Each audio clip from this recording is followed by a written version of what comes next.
So the CPI numbers came in, and I don't know if this is good. Inflation is continuing to go up. And to be honest with you guys, it was kind of expected. If you saw my post previously a couple of days before the report came out, I told you guys that I believed that inflation was going to go up. And that's exactly what happened. It kind of went up, kind of went down in a sense. But we're going to talk about this, guys. My name is Orlando. Welcome to the channel, guys. And as always, hit that like and subscribe button. It really does help out the channel. Make sure you check out in the description and on the pinned comment, I have a newsletter, guys. You will get extra info on what's happening on in this market. Guys, please join. The CPI report came out and inflation is up by 0.2%. So it came in at 3.2%. Now, we do have to take this with a grain of salt because it is the inflation that includes food and energy. So that portion went up. I'm feeling hungry today. But the portion that I was more interested in is the core inflation, right? The core. And that actually went down, guys. Like, not by much. Don't get too excited. It only went down 0.1%. So it went down from a 4.8 down to a 4.7.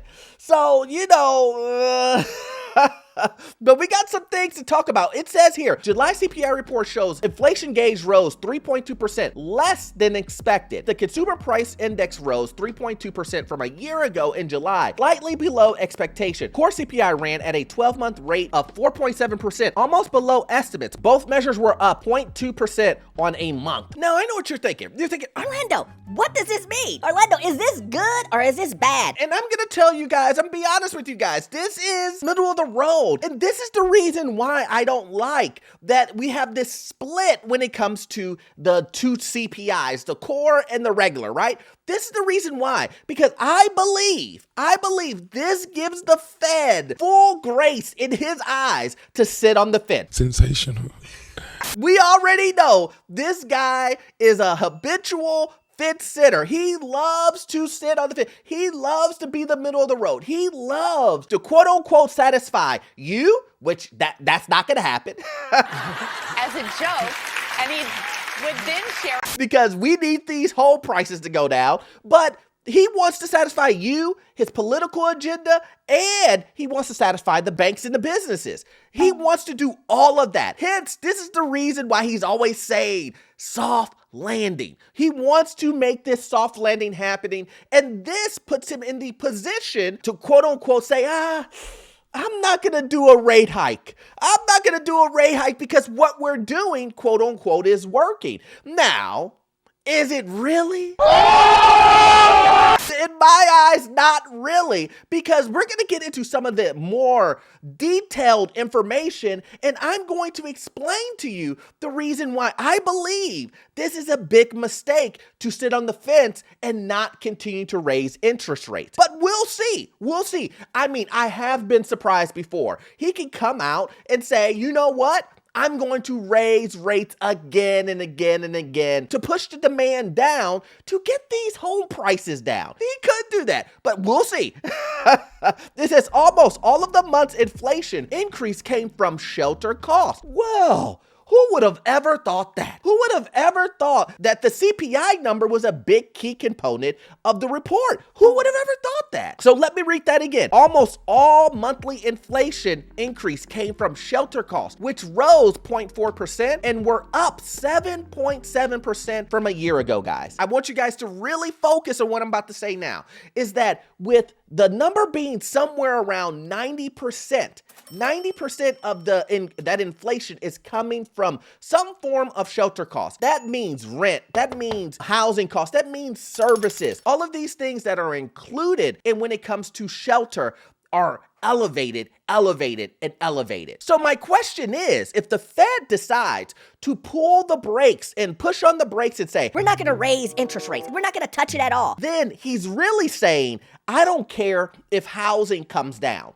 Because if I just explained to you, the majority of the inflation is coming from shelter cost, and the Fed pauses on rate increases to bring down inflation, isn't that really saying, I don't really care about the housing market? Something ain't right. I mean, that's just my viewpoint. He doesn't care about the housing market. I mean, that's what it would say to me. Or it's not as important as it is to you. The Fed is kind of like saying, I care about bringing down used cars. I care about cutting airline costs down. He really doesn't care about the housing market in particularly. That's what I would be hearing from it if he decided to pause rates, which at this moment, no one knows, right? I can only guess, but we really don't know if he's going to continue to raise rates. But we'll see. Real wage adjustments for inflation increased 0.3% on the month and were up 1.1% from a year ago, guys. Now, we've talked about this constantly on this channel about how wage growth is stagnant. It's not moving, but inflation is eating away at wages. We've all known this, guys. It's nothing that's different about this information. So job numbers came out and we beat expectations again. Now, a lot of people would think to themselves, Orlando, this is great news. We are hiring more people than we thought we would. There are more people getting jobs month over month than we thought. in most cases, that would be great.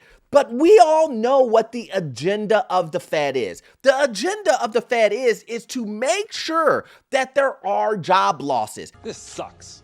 They need elevated unemployment to slow demand. And without that elevated unemployment, meaning people losing jobs, or there being job losses happening, then people will just still continue to buy. That means demand will not slow, meaning that people will still spend. And that's what we're trying to do. The spending is the killer, and people are still spending. I saved a lot of money last year, so this year I'm going to spend more money. I say it all the time here. People are still spending money, traveling overseas, going to the Caribbean, going to Mexico, going to Jamaica, and living it up. Now, do you, right? If you can do that, great. But there are a lot of people out here who can't afford it and are still doing it. You are made of stupid. There are a lot of people who are maxing out credit cards and still living this life. Now, eventually, it will catch up with you if you continue to do this. If you don't take care of your finances, this inflation will eat you alive. It will eat at your wages, and at worst, if you lose a job, you won't be able to pay those credit card debts. I see this being a catalyst for something that's going to happen during the holiday season. And especially, I called it last year and I'm calling it again. Listen to me. It's going to be a headache, guys. Wait until after the holiday season and everybody has maxed out their credit cards. And then January, February comes back around and they, one, don't have a job.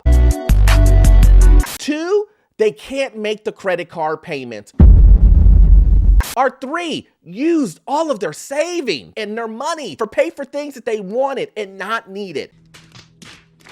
And it's going to cause some move or push in one way or the other, guys. And that's just my opinion when it comes to that. So at the end of the day, I know what you're thinking. Orlando, so are interest rates going up? Are they going down? And here's my thing. I really think that the Fed is going to take this opportunity to pause. Even though inflation went up, I still think of him looking at this as a tame report. It kind of fits his narrative to allow him to sit on the fence. And I think that he's just going to do that. Awkward. So awkward. I mean, I've seen it time and time again with this Fed. I just think he's going to sit back, quote unquote, pause, hold on, kind of see what the data is saying. I think this is a report that will transition into the next report to see where we really are because, quote unquote, he's a data Fed, right? He needs to see the data, and I could just see him pausing on this one, waiting, see what happens. But I think it's going to be a mistake, in my opinion. I think it's a mistake to pause. I think he should elevate it. So I still do think that we're going to get to 8.5%, close to 9%, in my opinion. Because let's be real, guys. Let's have a heart-to-heart here.